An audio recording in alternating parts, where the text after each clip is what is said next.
Og diara na dayta nga ron sa counter magpablanse na tagpira itong mabayaran aning atong grocery kay murag dili man na sa ubay-ubay pero murag daghan-daghan pero dili kayo daghan.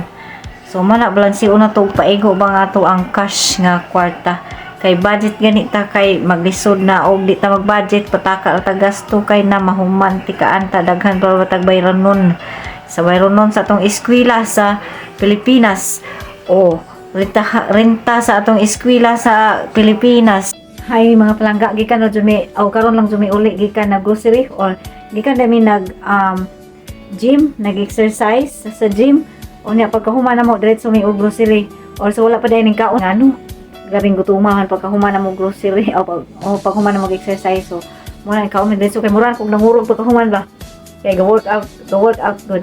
So muna nga nangaon mi hapit dayon nag-grocery. So mayroon daghan na kayo ko og hipusonon dire kay gikan mi nag-grocery. So mga palangga mao dinhi ang akong nagpang-grocery karon amo ang napang-grocery.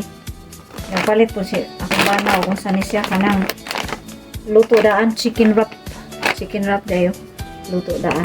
Tanan among gipang grocery gamay-gamay ra ni siya kay kuan man gamay ra man kami kuanon karong si manaha. So budget gani mo gani nawa kong buhok ay wala na kahit sura kay gi kami nag-grocery kapoy nasud kaayo saon man mura imong kapuhat karong adlaw alas 3 na pastilan. So muna bye bye, love you all kay manghipos nako sa akong gipangumpra butang na mo sa refrigerator parang dili pa daot ba. Bye bye, love you all.